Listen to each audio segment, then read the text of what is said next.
ನೆರೆ ರಾಷ್ಟ್ರ ಬಾಂಗ್ಲಾದಲ್ಲಿ ಹಿಂಸಾಚಾರ ಮುಂದುವರಿತಾ ಇದೆ. ಮೀಸಲಾತಿಯ ಯುದ್ಧ ಈಗ ಮತೀಯವಾದಿಗಳ ಯುದ್ಧವಾಗಿ ಪರಿವರ್ತನೆ ಆಗಿದೆಯಾ ಅನ್ನೋ ಪ್ರಶ್ನೆ. ಕಾರಣ ಏನು? ಡೀಟೇಲ್ಸ್ ಈಗ ಬರ್ತಾ ಇದೆ ನೋಡಿ. ಬಾಂಗ್ಲಾದೇಶದಲ್ಲಿ ಅಲ್ಪಸಂಖ್ಯಾತ ಹಿಂದೂಗಳನ್ನ ಟಾರ್ಗೆಟ್ ಮಾಡಲಾಗಿದೆ.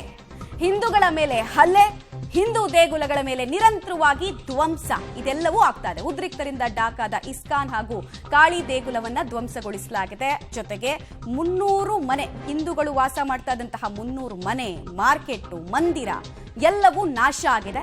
ಮೂಲಭೂತವಾದಿಗಳ ನರ್ತನಕ್ಕೆ ಬಾಂಗ್ಲಾದೇಶದಲ್ಲಿ 7 to 8% ಅಷ್ಟು ಹಿಂದೂಗಳಿದ್ದಾರೆ. ಬಟ್ ಈಗ ಅವರ ವಾಸ್ತವ್ಯಕ್ಕೆ ಮತೀಯವಾದಿಗಳು ಹಾಗೂ ಕೋಮು ಕ್ರಿಮಿಗಳ ಕಣ್ಣು ಬಿದ್ದಿದೆ.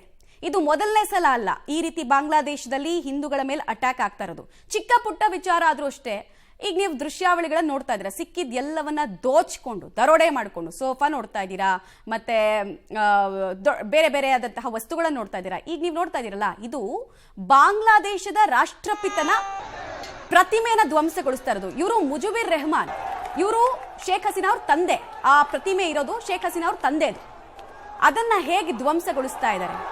ಯಾರ ಕಾರಣಕ್ಕೋಸ್ಕರ ಈ ದೇಶ ನಿರ್ಮಾಣ ಆಯ್ತೋ ಆ ವ್ಯಕ್ತಿಯ ಪ್ರತಿಮೆಗೆ ಕೊಡ್ತಾ ಇರೋ ಗೌರವ ನೋಡಿ ಉದ್ರಿಕ್ತರದು ಏನು ಅಂತ. ಇವರೆಲ್ಲರೂ ಬಾಂಗ್ಲಾದೇಶದ ಪ್ರಜೆಗಳು ಅಂತ ಎದೆ ಒಗ್ಗಿಸ್ಕೊಂಡು ಹೇಳ್ತಾರಲ್ಲ, ಅದಕ್ಕೆ ಕಾರಣ ಅವರದ್ದು ಪ್ರತಿಮೆಯ ಸ್ಥಿತಿ ನೋಡಿದ್ರೆ. ಇನ್ನೊಂದು ಕಡೆಗೆ ಎಲ್ಲಿ ನೋಡಿದ್ರು ಕೂಡ ಅಗ್ನಿಯ ನರ್ತನ.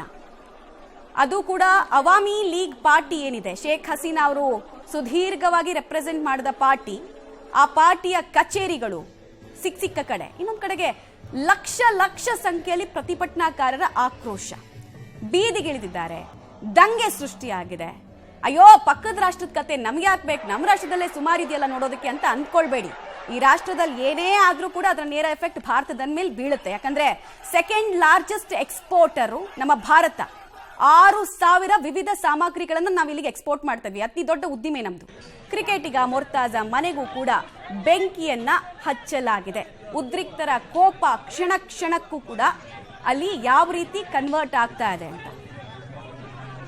ಕ್ರಿಕೆಟಿಗ ಮೊರ್ತಾಜ ಅವರ ಮನೆ, ಪ್ರಧಾನಿ ನಿವಾಸದಲ್ಲಿ ಆ ಬೆಡ್ ಮೇಲೆ ನುಗ್ಗೋದು, ಇದು ಶ್ರೀಲಂಕಾ ಸ್ಥಿತಿಯನ್ನೇ ತೋರಿಸ್ತಾ ಇದೆ ನಮಗೆ. 2-3 ವರ್ಷಗಳ ಹಿಂದೆ ರಾಜಪಕ್ಸೆ ಅವರ ನಿವಾಸಕ್ಕೆ ನುಗ್ಗಿ ಇದೇ ರೀತಿ ಅಲ್ಲಿನ ಉದ್ರಿಕ್ತರು ವರ್ತಿಸಿದ್ರು. ಈಗ ಜಾಗ ಬದಲಾಗಿದೆ, ವರ್ತನೆ ಸೇಮ್. ಅವಾಮಿ ಲೀಗ್ ಪಾರ್ಟಿಯ ಕಚೇರಿಯನ್ನ ಕೂಡ ಸುಟ್ಟು ಭಸ್ಮ ಮಾಡಲಾಗಿದೆ. ಬೀದಿಗಳಲ್ಲೂ ಕೂಡ ಅಗ್ನಿಯ ನರ್ತನವನ್ನ ನೀವು ಈ ದೃಶ್ಯಾವಳಿಗಳ ಮೂಲಕ ಗಮನಿಸ್ತಾ ಇದ್ದೀರಾ. Main target Awami league party ಹಾಗೂ ಹಿಂದೂಗಳ ಮನೆ. ನನಗೆ ಒಂದು ಅರ್ಥ ಆಗದಿರೋ ವಿಚಾರ, ಮೀಸಲಾತಿ ಹೋರಾಟ ಅಂದ್ರು, ಇಲ್ಲಿ ನೋಡಿದ್ರೆ ನಮ್ಮ ಮತೀಯವಾದಿಗಳ ಹೋರಾಟ ಜಾಸ್ತಿ ಆದಂಗೆ ಕಾಣಿಸ್ತಾ ಇದೆ. ಕೋಮು ಕ್ರಿಮಿಗಳ ಹೋರಾಟ ಜಾಸ್ತಿ ಆದಂಗೆ ಕಾಣಿಸ್ತಾ ಇದೆ. ಹಿಂದೂ ಮಹಿಳೆ ಕಣ್ಣೀರ್ ಹಾಕ್ತಾ ಇದ್ದಾರೆ, ನಮ್ಮನ್ನು ಉಳಿಸಿ ಅಂತ. ಫೇಸ್ಬುಕ್ ನಲ್ಲಿ ನೀವು ಸುಮ್ಮನೆ ಹಿಂದೂಸ್ ಆನ್ ಅಟ್ಯಾಕ್ ಇನ್ ಬಾಂಗ್ಲಾದೇಶ್ ಅಂತ ಸರ್ಚ್ ಮಾಡಿ, ಎಷ್ಟು ವಿಡಿಯೋಸ್ ನಿಮಗೆ ಕಾಣಕ್ ಸಿಗುತ್ತೆ ನೋಡಿ.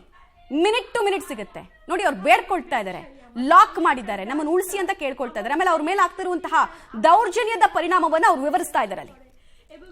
সাধারণ ব্যবসায়ী, আমার ভাই একটা ডাক্তার, আমার ভাই একটা টিচার, আমার নিজের ভাই বাবার সাথে ব্যবসা করে এবং আমি ছোট মেয়ে, তার প্রবাসে, আমার বড় বোন তার বাড়িতে পিরোজপুরে। এই আমাদের পরিবার।